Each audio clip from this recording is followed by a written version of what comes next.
LLC, meaning I'm the sole member of this LLC. You know, Dr. Brown is the only one with a membership interest. He owns it 100%.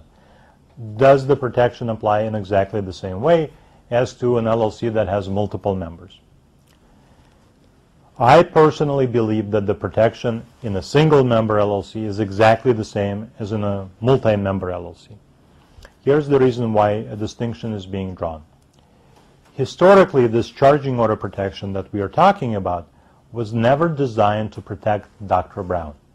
It was designed to protect other investors that may be involved in this limited liability company and protect these investors from having some creditor come in and now they own this interest, now they are a member of this LLC, and all of a sudden you're in this joint venture with some stranger who took over Dr. Brown's interest. Okay, so the charging order protection is designed to protect those partners or those members who are not being sued, not Dr. Brown himself.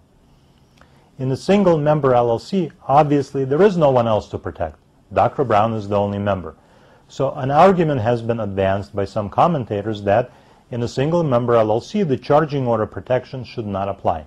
Because if you look at the historical context of charging order protection, this is not what it was designed to do. I agree with that. If you look at the charging order in the historical context, they were not designed to apply to single member LLCs.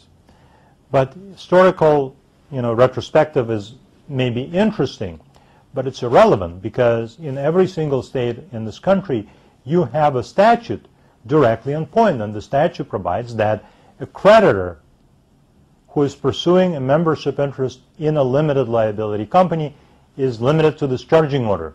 That's it. And there is no distinction being made between multi-member LLCs and single-member LLCs. All states have single-member LLCs. The legislatures in all of the states are aware that there are single-member LLCs out there. They're aware of the charging order protection of the statutes.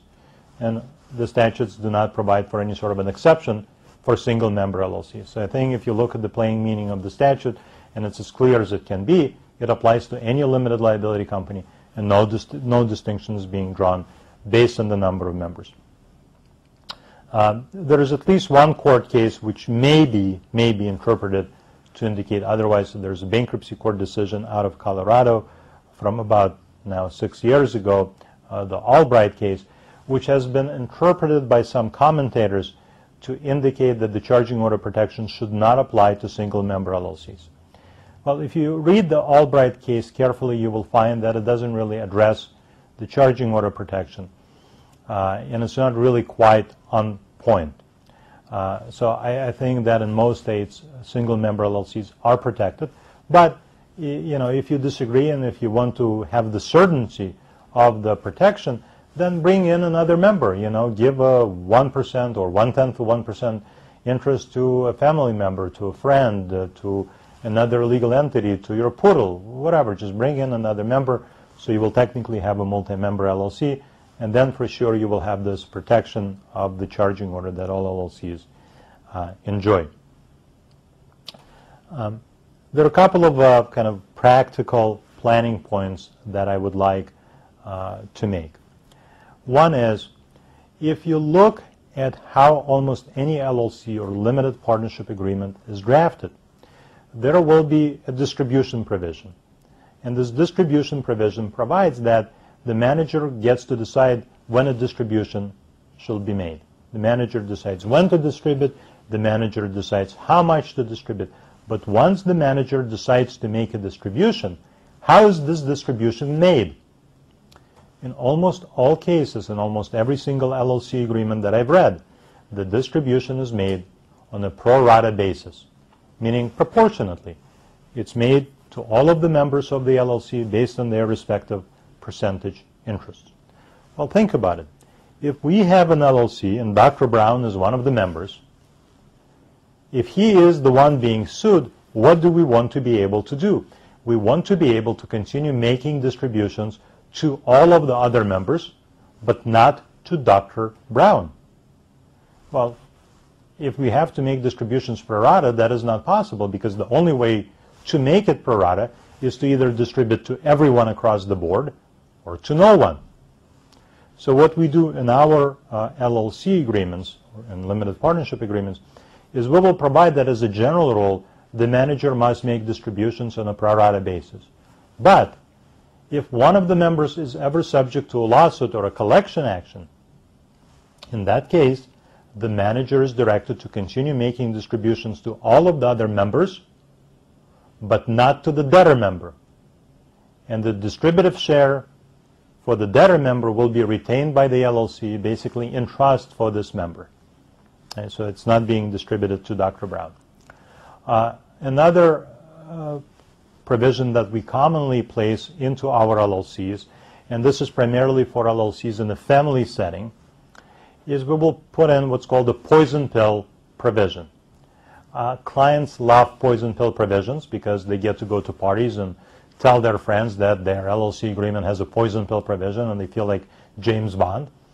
But from a legal standpoint, a poison pill provision simply provides that in the event that something happens, and for these purposes usually a lawsuit or a collection action, that creates a right either for the LLC itself or for the other members to buy out Dr. Brown's interest for some nominal amount of money, $10,000, 10% of the value of his capital account, whatever. It basically allows us to cramp down the value of Dr. Brown's interest in the LLC and drive it down all the way to zero or close to it. So this is really the only way we have of pushing the creditor out of this LLC. The charging order protection that we've just discussed, I think, is a perfect illustration of what asset protection is capable of accomplishing and what it's not capable of accomplishing.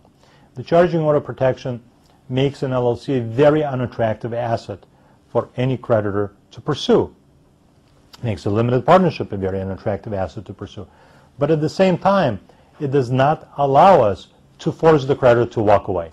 If a creditor wants to get a charging order against Dr. Brown, and if they want to sit on this charging order for the next 10 years, for the duration of the judgment, they can do so. There's nothing we can do to force them to walk away. Now, in almost all cases, you will not see that happen, because creditors would rather get paid today than sit on this charging order and hope that they will get paid someday in the future. Okay? But what if we have a creditor who is willing to sit on this charging order? Let's say we have a creditor who has some personal animosity toward Dr. Brown, and he simply wants to make Dr. Brown's job and life, more difficult. That creditor is going to get a charging order, and he's going to sit on this charging order and try to make it as difficult as possible for Dr. Brown to get the cash out. So in those cases, we want to have some tool available to us to push this creditor out. And it's done through the poison pill. We basically poison pill Dr. Brown's interest. He is now out of the LLC, and all he gets is $10,000. Not much that the creditor can do about that. There are a couple of other points I want to make about legal entities. Let's see, we have a slide on that. We do. Go to slide number 7.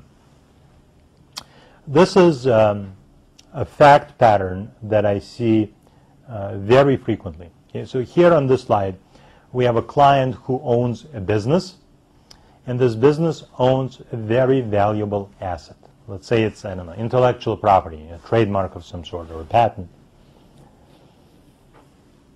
Let's say there is a lawsuit filed against the client's business, against the corporation itself, not against the client personally, against the business. It's a wage and hours class action lawsuit, or it's a product liability lawsuit. Doesn't matter. The lawsuit is against the corporation. If this lawsuit that you see on the slide is successful, what happens? If the lawsuit is successful and the lawsuit is against the corporation itself, what assets can this lawsuit reach? The lawsuit obviously can reach the assets of this corporation, whatever they may be. Well, it so happens that this corporation owns a valuable asset, right? It owns this intellectual property. This is a very, very stupid structure to have. And I'm using strong terms, but it is a stupid structure. You see clients have this structure simply because either they never gave it too much thought, or they were too lazy to do anything about it. And a structure like this does not make sense because there is no reason why this valuable asset should be sitting in the same entity that is exposed to all of